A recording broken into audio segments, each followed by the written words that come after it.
lovely people. Today I just want to talk to you about my 2025 year of reading. Dooby dooby dooby dooby dooby dooby dooby dooby dooby doo. Dooby dooby dooby dooby dooby dooby dooby dooby Sophie vlogs. I'm going to do my usual. I have my Storygraph and Goodreads stat wrap-ups on my laptop, which I thought I would run through. I thought I would talk to you about whether I hit some of my reading goals, all of these lovely things. So I can tell you that 2025 is literally the year it's my most read year of my life. I have never read more in a year than I did last year. I don't really know how. I have been getting more into audiobooks. I think it kind of varies month by month how audiobooky I am, but I do think that's probably had an effect. Also, I think using my library has had a huge effect. Just like over summer, I did my summer library book reading vlogs. I've done like a little winter version when all my holds came in. I think that element of utilising my library but also having those deadlines to have returned books by has had a massive effect on my reading because it's a little bit bonkers this year. So, if I'm looking down, it's because I'm looking at my laptop. We all know this, I just had to say it. I read, in 2025, I read 240 books. I think my previous most read was like 200, so a little bit crazy. And for a while, I wondered if that's because I have been reading more short books this year. But even my pages, I set my pages goal to 40,000 pages, and I ended up reading over 75,000 pages, which is crazy to me. I don't know how we got here, but here we are. Cards on the table, I've not rewatched last year's goals video because I'm on a bit of a time turnaround to turn this over. I remember a few goals. One of them was that last year I was very happy with my fiction non-fiction split. I wrote it down. Last year I read 49% of my reading was non-fiction last year, and I previously had always been about a third, so that was a real step up and I was really pleased with it. This year, I have ever so slightly dropped that because it's gone down to 46%.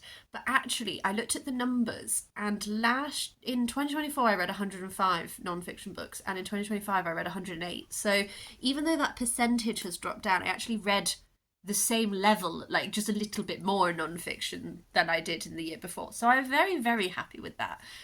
Non-fiction is, I think, something that has taken a little bit of time for me to find like where I like to sit with it, and now that I have, I'm like so enthused about it. The goal I set myself was that I wanted to read bigger books, and I think it's funny. I think I said in my birthday chat that in my attempt to read bigger books, I have absolutely been doing that. Myself and Ashley, who you may know from The Untrained Librarian, have been doing a few buddy reads this year where we've been really challenging ourselves. We're calling it, I think it's the Tome Tackling Book Club. I can't remember what we called it.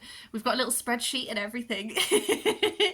But we've been deliberately trying to tackle some big books, and that's been really fun, and I've really enjoyed, although I haven't enjoyed every single book we've tackled, the process of doing it has been really enjoyable. But we also, as a result, have kind of been reading more shorter books because I will have a tome on the go, and then I'll also have like a lighter, smaller book as well. So I did wonder if I would consider myself to have achieved that, but my breakdown from Storygraph tells me that the 500 plus book category, I read 23. And to be honest with you, I'm really pleased with that. I think 23 over 500 page books is good. And a lot of these are like quite chunky. My longest book that I read last year was The Tale of Genji, which was a buddy read with Ashley, and that was 1,182 pages. I didn't love it, to be honest with you. I enjoy reading classics as a look into a time. I just don't really like Genji, and I found it quite boring. That's my controversial opinion, I don't know. A lot of those books are, I'm looking through the list, a lot of them are like 700, 800 pages, so I'm really proud of that. She's done some tackling. I will say half of my reading was under 300 pages, so that's 121 books. So I definitely did read more shorter books. I think I just read more books in general.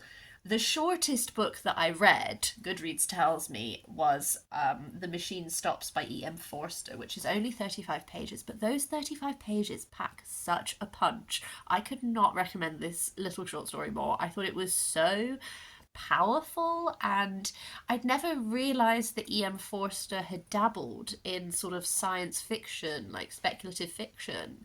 And so that was already fascinating. And then the story itself, to give you the briefest of summaries, because it literally is 35 pages, you follow someone, essentially like the surface of the earth is like too hot to live on now, so everyone lives underground, and there's this machine that controls, gives them all the stuff they need and blah blah blah. And you follow this guy, and he's about to go on a journey to the other side of the world to see someone.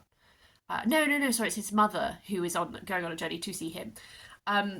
Waffle Waffle, such a good short story, like 35 pages of absolute gold. I would really, really recommend it. It was so great. I never really know what's like most interesting stat-wise to share, because I find stats interesting for myself, but I don't know like what you find interesting. But in case it is interesting, the book I read last year that has been most shelved by other people was Animal Farm by George Orwell.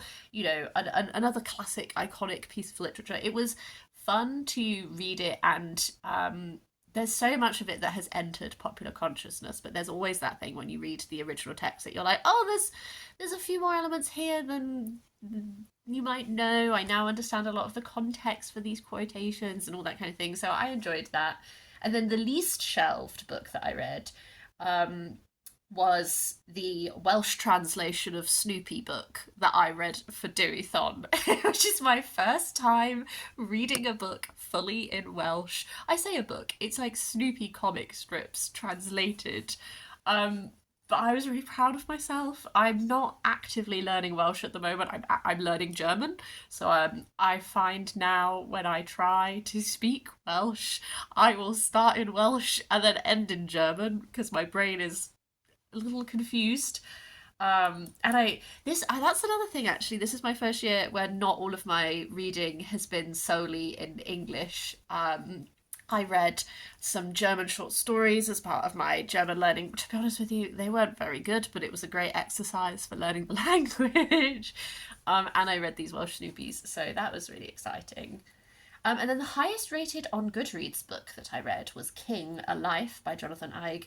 This was a fantastic, I gave this 5 stars. I completely understand why it's highest rated. This was another one of my chunky, over 500 page books. I actually listened to this on audiobook, and I would really recommend the audiobook. I can't remember the name of the narrator now, but I think his delivery was really great, and he really captured the essence of King when he would be doing quotations from him, and then had a slightly different delivery when he is doing the narration, which I felt really lent itself to the clarity aspect of that. But also I just thought it was a really thorough biography, a very humanizing biography, a biography that didn't idealize the man, but did look at him in his complexity. And I came away from it and I feel that I've gained a much better understanding. And I have read some of King's writings before, but this broad overview, this really in-depth look at his life, I really, really appreciated it.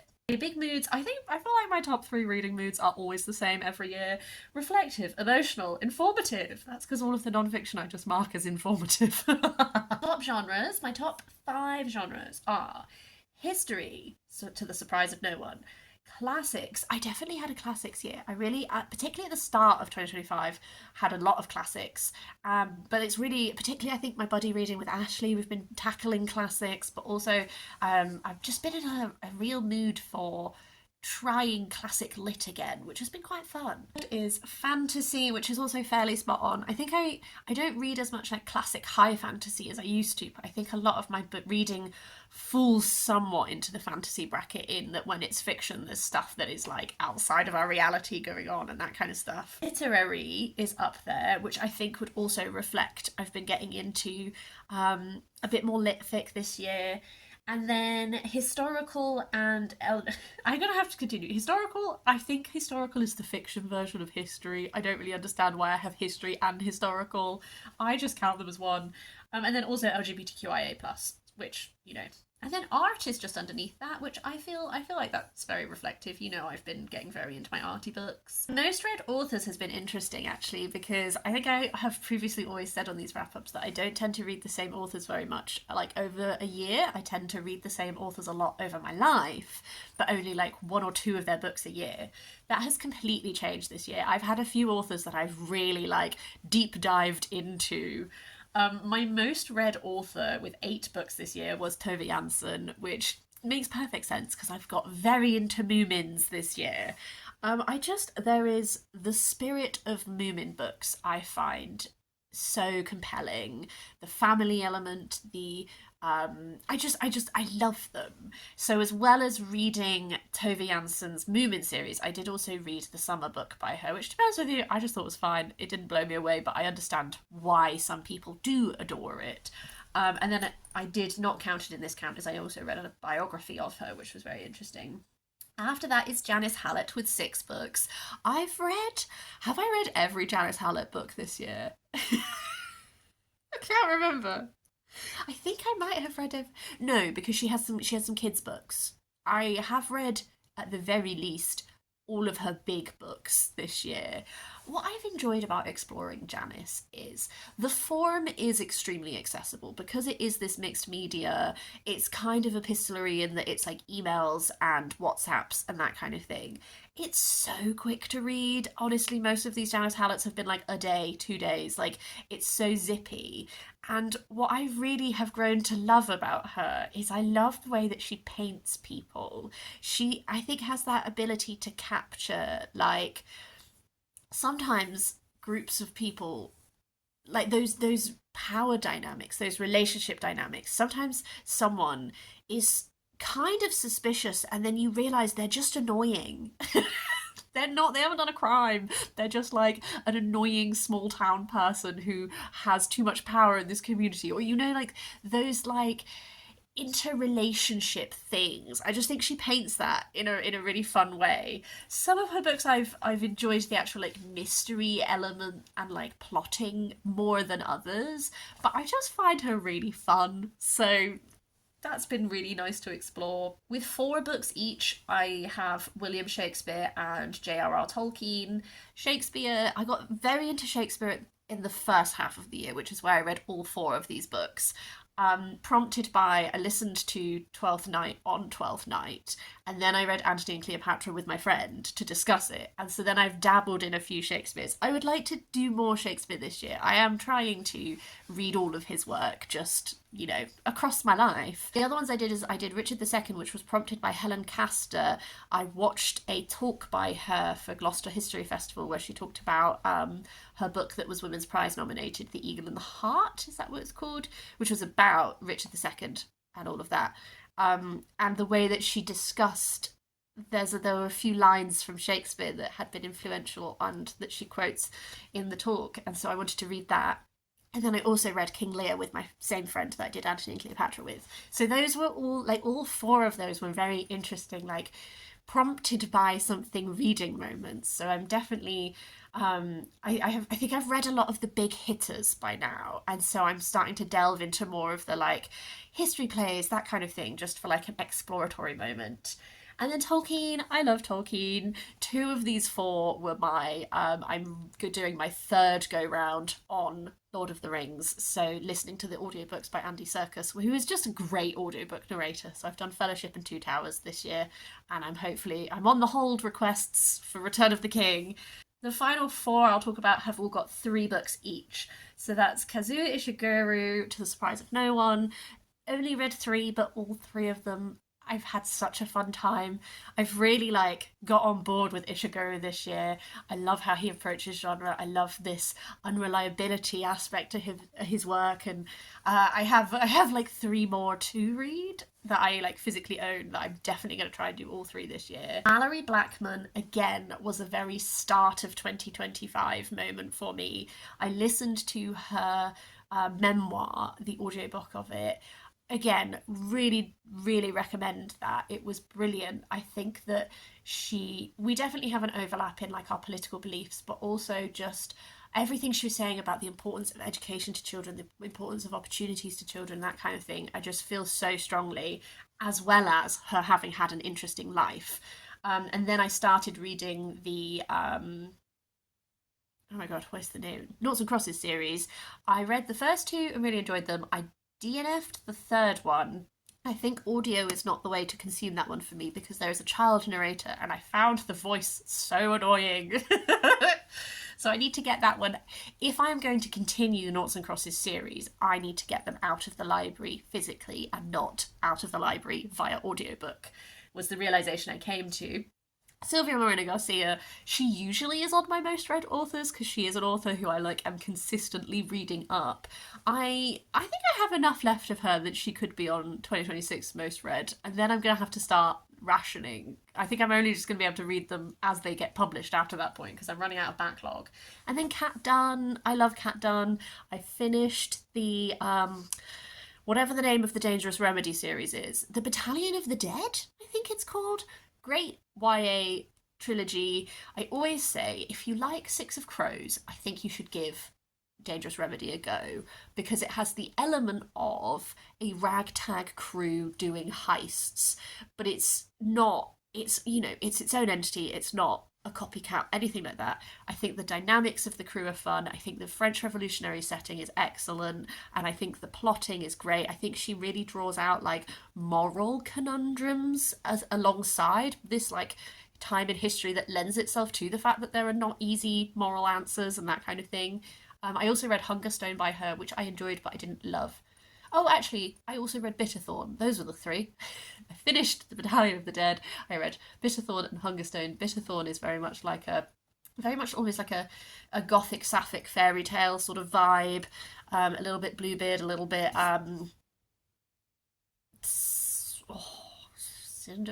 what is the other book? I can't remember. Brain of a sieve. Beauty and the Beast, a little bit like that kind of vibe. And then Hungerstone is a retelling of Carmilla. Moving on from the summary to goals. The only, as I said, I didn't rewatch the video, I apologise, but I thought I would have, I'm waffling quite a lot already. I will just end by the goals that I remember setting. I wanted to continue reading the world. I have done that. I've done a whole separate video talking about what I've read for my Read the World challenge. Hooray.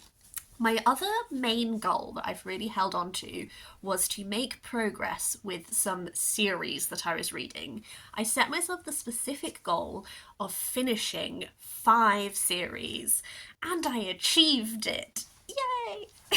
I got a bit panicked towards the end of the year, and I was like, I have not been tracking this. But it turns out it was all fine. So, the series that I have finished this year, I keep saying this year, we all know I mean 2025. I finished the Founders Trilogy by Robert Jackson Bennett.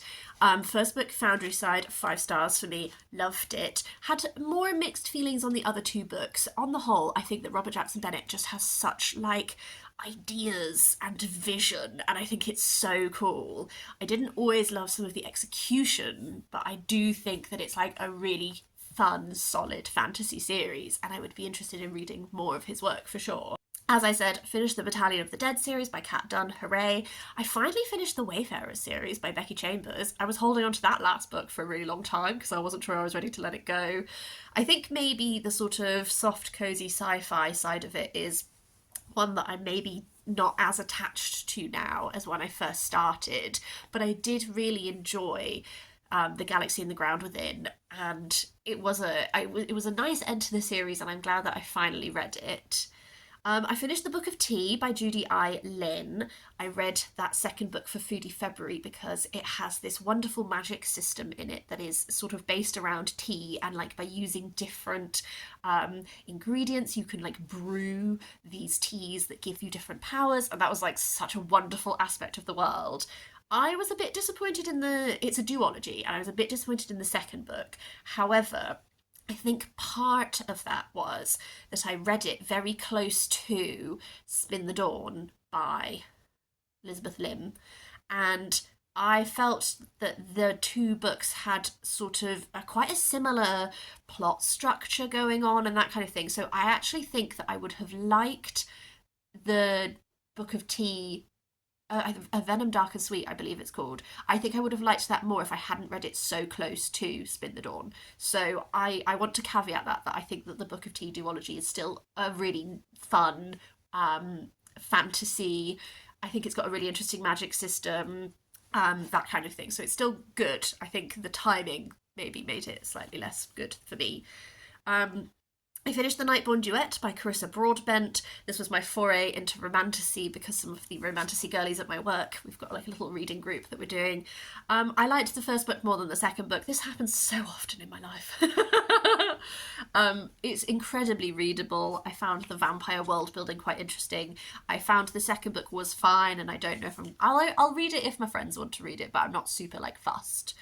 The Scarlet Revolution by Genevieve Cogman. I've read the final book in that series. The first book, Scarlet, is a Scarlet Pimpernel retelling that also has like vampires in it. It's like classic Genevieve Cogman. I thoroughly enjoyed this. I think it's another one that really grapples with the complex politics of the French Revolution and how there's not really like easy options, and it has a lot of focus on like class dynamic and that kind of thing, as well as like vampires and mages and all that kind of stuff. So that's really fun. I decided to DNF Tsitsi Dangarembga's series. I loved the first book, Nervous Conditions. It's still a 5-star book for me. I think it's great. The second book I still enjoyed. The third book I was really struggling with. It jumps forward in time a lot. She's a much older woman. There's a lot of... it's quite hard and full on. And when I tried to read it was around the time, I think I've mentioned we've had some big family illnesses this year. It was around the time that we were at the like... waiting for diagnosis stage of things, and I just was in a really bad headspace, and I was just like, I just can't do this right now. And as time has gone on, I've not felt the urge to read the rest of it, so I think I'm going to let that one go. So I'm kind of counting it as a series finished, and that like I'm letting that go, so that's done. And then also I read Stuart Cosgrove's Soul trilogy, which was lent to me by my dad. So that was really interesting. That was like a non-fiction look at like Detroit, Memphis. Like it takes like a city and like a year, and it like goes through it and then looks at like Motown and all that kind of stuff. It was really fab. I've also made progress on the Thursday Next series by Jasper Fforde. I read Something Rotten, and I will be reading another one for Deweython in March this year. The Once and Future King, I read The Ill-Made Knight, absolutely loved it. I will be reading more T.H. White this year. This year I would like to finish The Once and Future King. I only have 2 books left. I'm loving them. I want to take my time and savour them, but I would like to finish the whole thing this year. That's my mission. The Zuya Universe by Aliette de Bodard. I read On a Red Station Drifting. This is another one of those like sort of... longer sci-fi series that it's like they're all set in the same world, but the books are not necessarily connected. So I'm not really reading it in a rush to like finish an overarching plot line. It's one that I'm dipping into. The Moomin series, I'm going to finish that this year. I've only got 2 books left, so that's going to be a 2026 to finish. The Hainish Cycle by Ursula K. Le Guin I've read a little bit more of. Still need more to read there. And then also Discworld I've made progress on, but I'm rationing Discworld, guys. I'm reading it through in publication order, although I have read other ones earlier, so I'm sort of filling all the gaps in. I blooming love it. I don't want it to end. Okay, so the other goal I remember setting is I remember setting some life goals, and I was like, I'm going to make a pie a month. I haven't made a single pie in 2025. What happens is at the end of the year, I get all this free time and I cook loads and I go like, woo! I haven't made a pie. I've made other food, but not a pie. I'm gonna let that go. I'm not sure if I'm gonna really set myself a lot of goals this year. I would like to continue finishing up some series, for sure. I have set myself 26 books to read in 26. That's a separate video. I would like to continue reading The World, for sure. And I would like to continue reading down my shelves. I'm currently, as of recording, very much doing that because we're in that stage where we're like in limbo, where we're completely ready to move, but we don't have a moving date yet. So I'm like furiously reading because I'm like, if there's a few books I could like give to friends or take to charity shops before we move, that's like a box less to do. So currently I'm really in read up my books mode. I have loved using the library in 2025. It's been a real highlight of the year. So also I would like to continue that in 2026. I would like to really continue to utilise my library system because it's wonderful. But otherwise, that's it. I'm not going to set any more specific goals. I don't really know what this year looks like because we are like in limbo for moving house. That's going to be a real life achievement. I've also started learning to drive. Which has been a real like personal growth moment for me. I'm really hoping I have my driving test booked. I'm really hoping I pass my driving test this year because that's another like life goal thing.